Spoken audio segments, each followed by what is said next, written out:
नमस्ते एवरीवन। आज हम लेबर लॉ के अंतर्गत औद्योगिक विवाद अधिनियम के अंतर्गत छंटनी के बारे में डिस्कस करेंगे। छंटनी का अर्थ है ऐसे कर्मकारों को काम से निकालना जिनकी नियोजकों को अब आवश्यकता नहीं है। अधिनियम की धारा 2 में शब्द छंटनी को परिभाषित किया गया है। इस धारा के अनुसार छंटनी से नियोजक द्वारा कर्मकार की सेवा का ऐसा पर्यवसान अभिप्रेत है जो अनुशासन विषय कार्रवाई के तौर पर दिए गए दंड से भिन्न किसी अन्य कारण से किया गया है, किंतु इसके अंतर्गत निम्नलिखित नहीं आते। पहला है कर्मकार की स्वैच्छिक निवृत्ति, दूसरा है नियोजक और संपर्क कर्मकार के बीच हुई नियोजन संविदा के समाप्त हो जाने पर उसका नवीनीकरण न किए जाने या नियोजन संविदा में उस निर्मित अंतर्विष्ट किसी अनुबंध के अधीन ऐसी संविदा का पर्यवसान किए जाने के फलस्वरूप किसी कर्मकार की सेवा का पर्यवसान है, या इस आधार पर कर्मकार की सेवा का पर्यवसान है कि उसका स्वास्थ्य बराबर खराब रहा है। इस प्रकार छंटनी का अर्थ है अधिशेष कर्मकारों को किसी न किसी कारण से नियोजक द्वारा काम से हटा देना अभिप्रेत है। छंटनी का सामान्य अर्थ यह है कि कारोबार ज्यों का त्यों संचालित किया जाता है, किंतु उसमें से कर्मकारों की शक्ति के एक भाग को आवश्यकता से अधिक मानते हुए छांट दिया जाता है और काम से अलग कर दिया जाता है। इस प्रकार छंटनी से अभिप्राय किसी न किसी कारण से श्रमिकों या कर्मकारों की सेवा के समापन से है। छंटनी के आवश्यक तत्व है। छंटनी में नियोजक द्वारा कर्मकार की सेवा को समाप्त किया जाता है। इस प्रकार सेवा समाप्ति की कोई न कोई कारण अवश्य रहा होता है। छंटनी में सेवा की समापन अनुशासनात्मक कार्रवाई के परिणाम स्वरूप दंड के तौर पर नहीं होती। छंटनी के कारण धारा 2 के अनुसार स्पष्ट है कि छंटनी का कोई न कोई कारण अवश्य होना चाहिए। बिना किसी कारण के किसी कर्मकार की छंटनी के नाम पर सेवा का समापन नहीं किया जा सकता।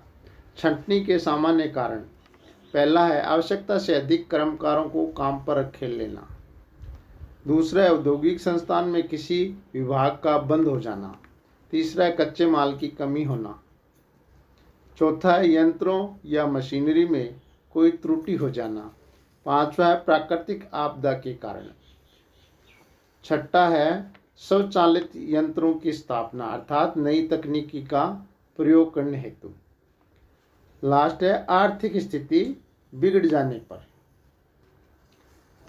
इसके अपवाद भी है। छंटनी के अपवाद कर्मकारों की स्वैच्छिक सेवानिवृत्ति, अधिवार्षिक आयु पर सेवानिवृत्ति, तीसरा है कर्मकार के खराब स्वास्थ्य के कारण सेवा समाप्ति। एक केस हुआ है आनंद बिहारी बनाम Rajasthan state transport corporation limited 1991 में के मामले में खराब स्वास्थ्य के कारण सेवा समापन को छंटनी नहीं माना। स्वेच्छा से सेवा मुक्त होना भी छंटनी की परिभाषा में नहीं आता है। कर्मकारों के लिए छंटनी की पूर्ववर्ती शर्तें अधिनियम की धारा 25 में छंटनी की पूर्ववर्ती शर्तों का उपबंध किया गया है। पूर्ववर्ती शर्तों से अभिप्राय उन शर्तों से है जिनका पूरा किया जाना विधिमानी छंटनी के लिए आवश्यक है। पहला है सूचना देना। जिस कर्मकार की छंटनी की जानी है उसे कम से कम 1 महीने पूर्व सूचना दिया जाना आवश्यक है। सूचना में छंटनी के कारणों का उल्लेख करना होगा। ऐसी सूचना की अवधि समाप्त होने के पश्चात ही कर्मकार की छंटनी होगी। यदि नोटिस नहीं दिया जाता है तो उसके एवज में उस अवधि की मजदूरी देना होगा। एक केस हुआ national iron and steel company बनाम पश्चिम बंगाल राज्य के मामले में ये अभी निर्धारित किया गया है कि विधिमानी छंटनी के लिए संबंधित कर्मकारों को समुचित नोटिस यानी सूचना दिया जाना या सूचना के एवज में मजदूरी दिया जाना आवश्यक है। लेकिन यदि किसी कर्मकार को नोटिस की अवधि से अधिक समय तक काम करते हुए वेतन प्राप्त किया है तो ऐसे कर्मकार को नोटिस के एवज में वेतन देने की आवश्यकता नहीं रह जाती। दूसरी शर्त है प्रतिकर की पूर्ववर्ती शर्तें। कर्मकार को छंटनी के समय प्रत्येक 1 वर्ष की निरंतर सेवा या 6 महीने से अधिक के उसके किसी भाग को निरंतर सेवा के लिए 15 दिनों की मजदूरी के बराबर भुगतान किया जाना आवश्यक है। तीसरा, समुचित सरकार को सूचना देना। समुचित सरकार को सूचना दिया जाना विधिपूर्ण छंटनी के लिए समुचित सरकार को या उसके द्वारा प्राधिकृत अधिकारी को शासकीय राजपत्र में अधिसूचना के द्वारा विहित रीति से सूचना देना आवश्यक है। इस प्रकार विधिमानी छंटनी के लिए उपरोक्त तीनों पूर्ववर्ती शर्तों का पूरा करना आवश्यक है। यदि किसी एक शर्त का पालन नहीं किया जाता है तो छंटनी को अवैध बना देता है।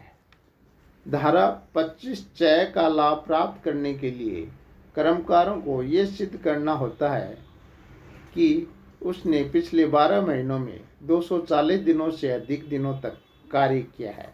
छंटनी की प्रक्रिया।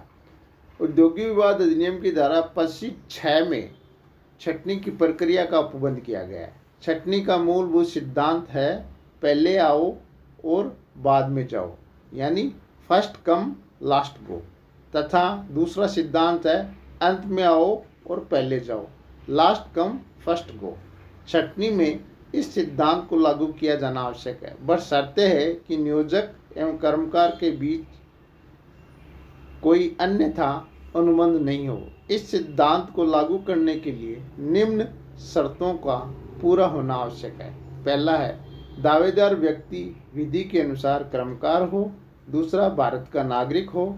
तीसरा, वह विधिवत रूप से स्थापित उद्योग में नियोजित हो। चौथा, उपरोक्त सिद्धांतों के विपरीत कोई अनुबंधक नियोजक और कर्मकार के बीच न हो। सुनवाई का अवसर दिया जाना। जहां किसी कर्मचारी को दुराचार के आधार पर सेवा से हटाया गया हो वहां श्रम न्यायालय द्वारा उसे अवैध छंटनी मानने से पूर्व नियोजक को सुनवाई का अवसर दिया जाना अनिवार्य है। छंटनी किए गए कर्मकारों का पुनः नियोजन। धारा 25(j) में जहां किन्हीं कर्मकारों की छंटनी की जाती है तथा नियोजक किन्हीं व्यक्तियों को अपने नियोजन में रखने का प्रस्ताव करता है तो वह छंटनी किए गए कर्मकारों को जो भारत के नागरिक है ऐसी रीति में जैसी विहित की जाए छंटनी किए गए कर्मकारों को पुनः नियोजक हेतु अवसर देगा तथा उनमें से उपस्थित होने पर अन्य व्यक्तियों की तुलना में अधिमान यानी प्राथमिकता दिया जाएगा। इस प्रकार आज हमने छंटनी किस प्रकार की जाती है, उसके आवश्यक तत्व क्या है, छंटनी के क्या क्या कारण होते हैं, इसके क्या अपवाद हैं आदि के बारे में डिस्कस किया। धन्यवाद।